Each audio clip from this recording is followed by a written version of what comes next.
was transferred to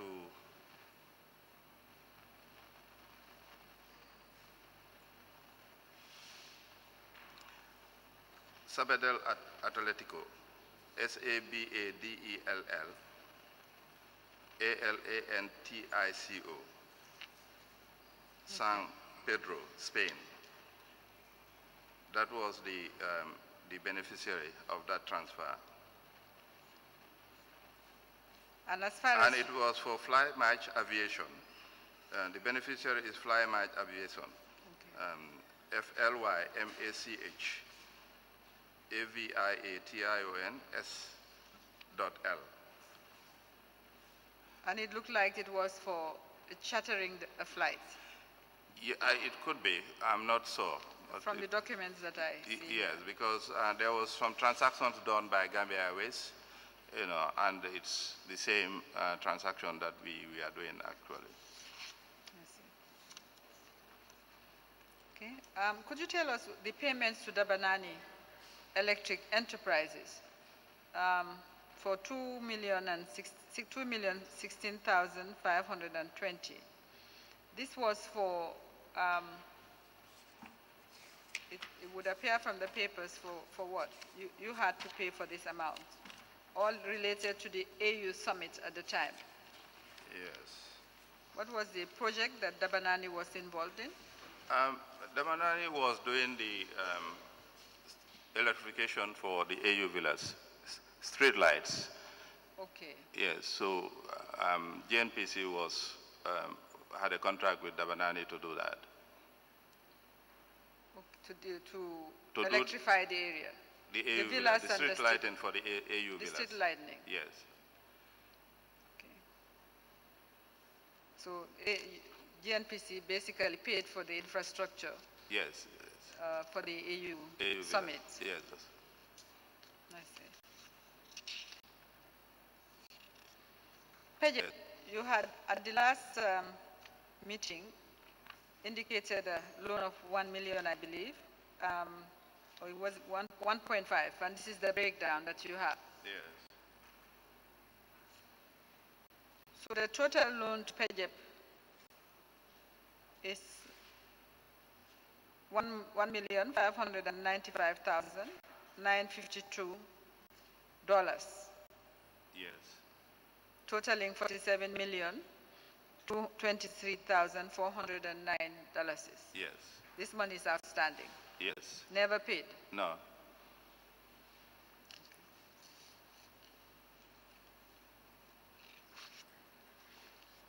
Okay. All these have been written off? Yes. These are substantial amounts. Of course. It was. All right. Thank you, Ms.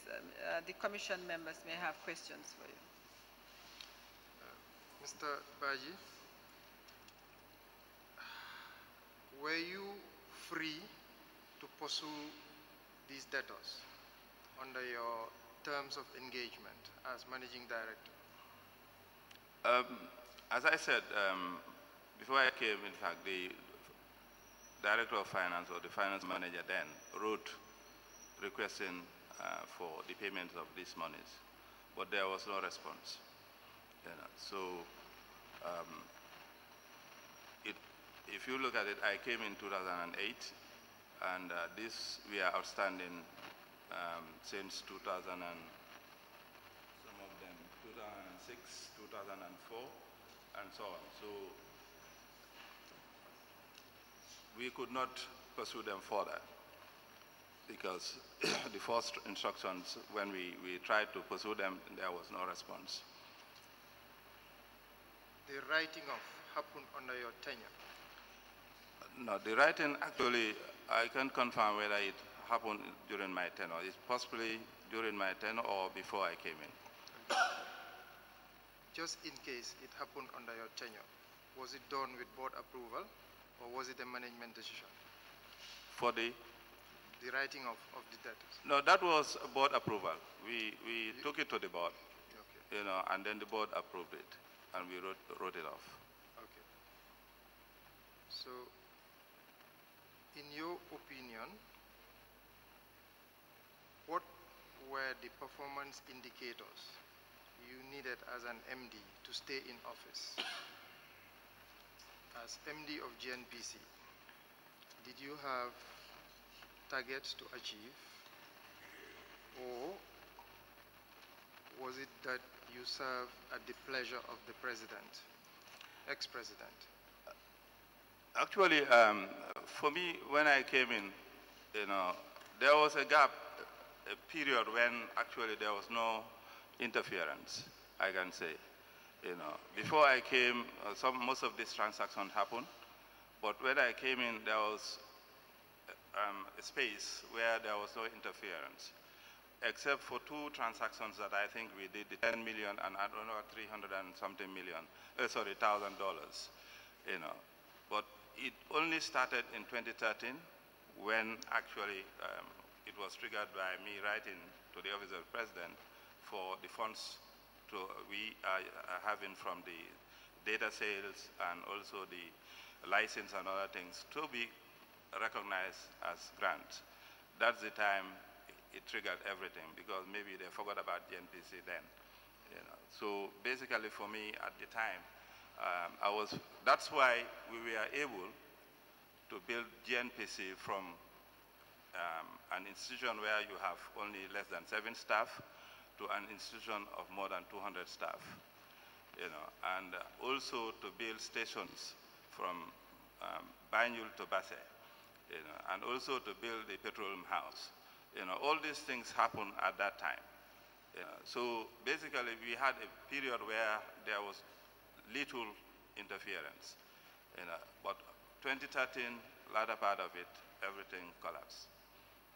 Okay, so in plain English, prior to 2013, you had objectives, goals to meet, and there was a performance measurement or maybe annual reviews by the board of a well-functioning state enterprise. Yes, we will say we tried, because before 2008, a lot of people don't know GNPC, and it is only 2008 onwards that GNPC started to surface, and the way it started to surface is for us to get our own petrol stations, which we built using the revenues that we managed, and we thought we managed them properly. And those revenues we built, as I said, 9 stations across the country, and also we absorbed 25 students or students who completed their program from Taiwan.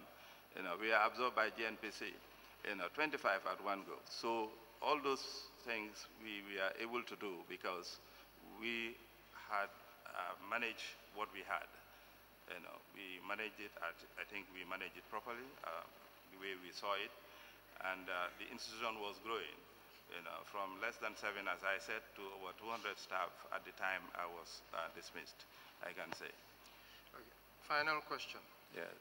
The choice to write off the debt, was it in any way linked to staying in office?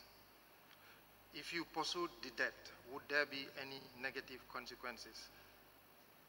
I'm not very sure of what the consequences were going to be, but at the time the chair of the board was the Secretary General, and they are aware of everything that's happening, and they are aware of these outstandings. And during the board meeting, they all knew that this could not be paid, because it's outstanding for some time, over 2 years. So because when I came in, I thought I have to clean up the accounts, because I want to start afresh. I don't want to take over things that I cannot manage.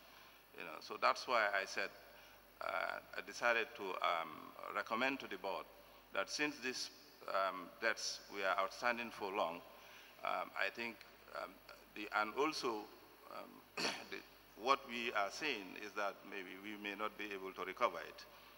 So the board accepted the advice and it was written off. But I wanted a clean page for where I would start from. What would happen, or what would have happened if the board said, sorry, let's pursue the debt? Do you believe it would have been normal, smooth operating? Yeah, it could be anything. You could be dismissed. It's possible. I could not say, yes, it was going to happen. But that was not the reason why I said we write it off, actually. But looking at the situation then, I thought we will not be able to recover this. So that's the main reason. But as I said, there were letters written, to request for the payment, but there was no response. So it was a purely business decision? Yes. Thank you. Thank you. Just one question. My colleague has covered the other ones I had. You mentioned that in 2013 you wrote a letter to Office of the President about these grants and rental incomes that are received to be treated as a grant, which you, if I recall correctly, you mentioned that this triggered interest again in GNPC. You mentioned that one of the reasons last time was just so that tax will not be paid on this rental income. That was one of the reasons you mentioned. But do you feel that was responsible, in your view, to do that? No, actually, what has happened was the auditors, the external auditors, would not treat it as a grant until we have approval. That's why we wrote to get that approval. And we are not under any subvention. Since I came in, government didn't give us any subvention. All the funds we are managing under the operations of GNPC were all based on these revenues that we were receiving. And until 2010, we were not doing any business. It's all these funds that we are receiving, which was used for our operations, and also the staff salaries and other things. It is only 2010 that we started doing our stations. So because that, and also there was no audit for a period, and they have to audit that period. And because of that, we thought these revenues, because it is something that should have been to the government, but it's given to GNPC, we should recognize it as a grant, because if we were given a subvention, it was not going to be taxed. So basically that was it. That was the idea, because we wanted the auditor to see that these things are revenues that are not generated from our own business activities. So that was the reason why we wrote. So how profitable would you say GNPC was over the period? Let's take just from 2006, for example. Would you say GNPC was a profitable institution or over the years or not? Yes, I can say yes, depending on how you manage it. Because when I came in, as I said, there was no other business except these funds that we were receiving. So when I came in 2008, the first thing, if you see, most of the banks would tell you that we had some accounts open here and there. Some of them, actually, we are fixed deposits. Some of them we are call accounts where we will have interest, because some of these funds we are lying there idle, and I thought they should not be idle. So we started to invest those funds, and even the foreign currency that was coming, we used to sell some of it and then invest in fixed deposits to make sure that we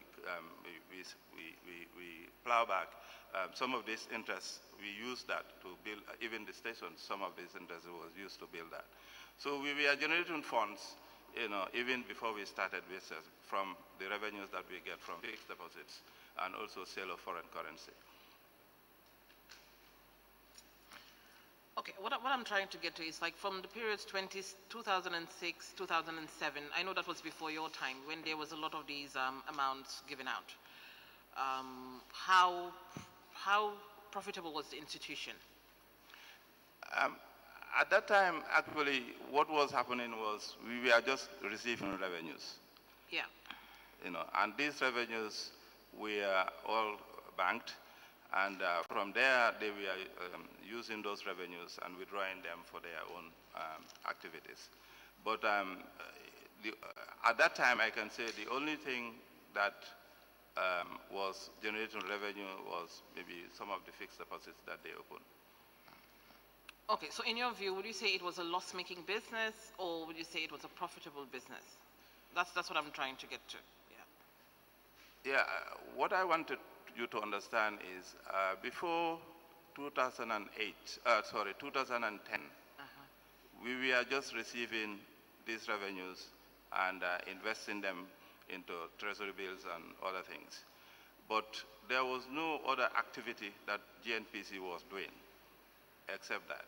Receive the revenue, invest it, that's all we were doing. So obviously there were funds, a lot of funds coming in, and through those investments, they were making profit. But it is only fixed deposit treasury bills and so on at that time. There were no expenditure lines? Sorry? There were no expenditure lines? Expenditures, there were expenditures, maybe cars, they bought official cars and so on, and other furniture and so on, but not huge expenses at that time. Because so the staff was at least around 7 staff. Very minimal. Yes. Okay, so it was profitable, that's your view? Yes, yes. Okay, no, that's fine for now. Yes, I'll have to come back to you. That's fine for now. Mr. Baji, just a follow-up question. We noticed during this process that Central Bank had given a loan to GNPC to import fuel. Why was that necessary if you had so much liquidity? It was not for importation of fuel then. It was for data acquisition. It was for? Data acquisition. There was a company that they contracted to do data acquisition. There was an area in offshore where they did 3D seismic. So it was 5 million for that 3D seismic, which was given by Central Bank. It was not for GNPC to purchase fuel at that time. That was the loan, the 5 million loan. It was for seismic. I see. To pay for the seismic survey that yeah. had $5 million. Yes, yes. Was it paid off, paid back? No, it was not. Wasn't paid back? No, it was not. Why wasn't it paid back? When you had so much liquidity, instead of paying back, you decided then to invest into commercial operations. Yes. Actually, it happened before I came in, but even when I came in, actually, it was only once that the Minister of Finance mentioned that to me, but at that time, we said we are not that liquid to pay the 5 million. So, are you saying it was written off also, on the other hand? No, maybe they wrote it off because we didn't have it in our accounts. This is money that is still owed to government. This is public funds. Yeah, and yeah. I would think that GNPC should have made, well, you are no longer there, should have made arrangements to refund this money back to government.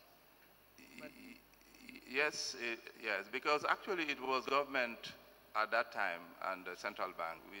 Government gave in directive to central bank to pay for that seismic. It was not something that was initiated by GNPC. And central bank hasn't pursued you for this 5 million. Yes, they can still pursue it. They haven't. They did not whilst you were I haven't seen any correspondence. Was it a loan from central bank or a loan from Ministry of Finance?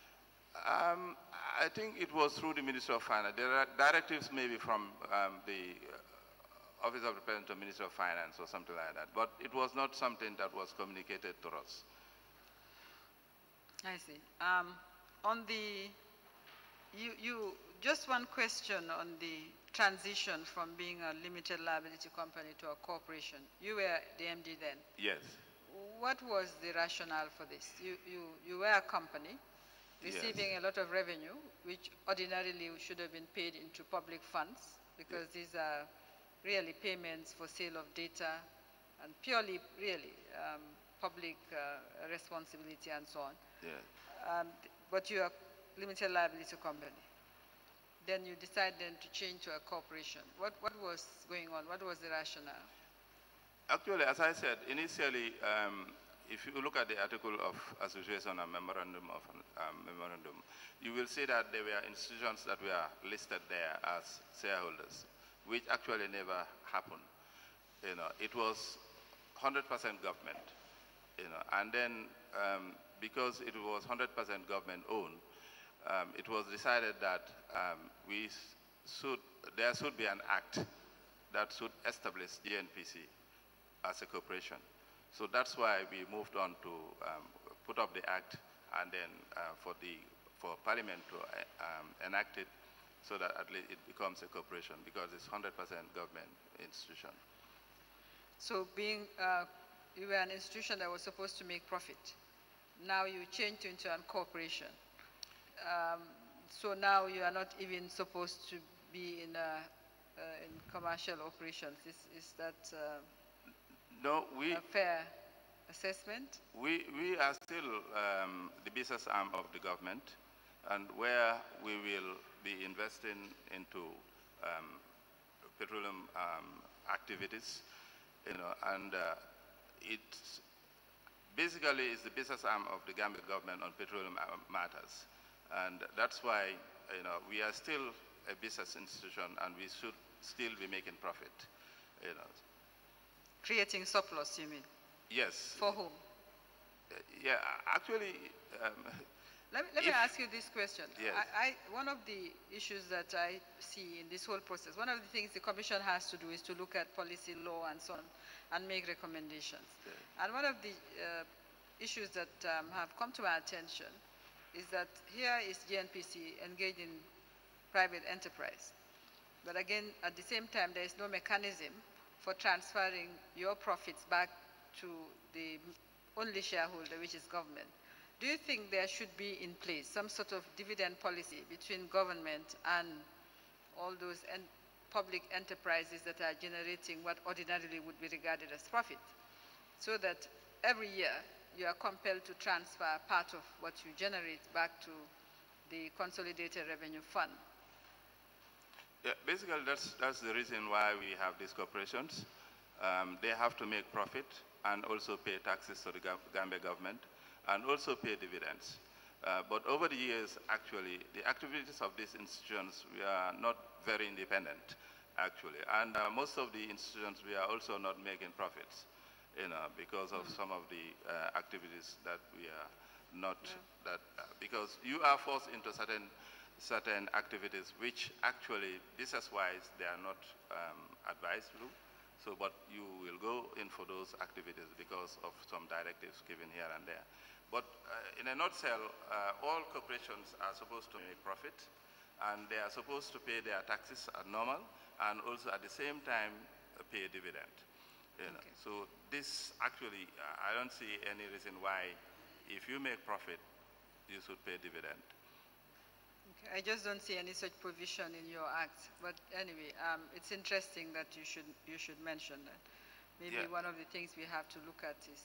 yeah, I suppose it should be there, but actually dividends have to be paid, because it's, although government is the 100% shareholder here, but that 100% shareholding doesn't mean they should not get anything from the corporations. All right, thank you. Maybe another time I'll ask you whether you think government should be owning petrol stations. But thank you very much. Thank you very much. Thank you. You may leave. At this juncture, we'll rise and come back in 15 minutes. That's it.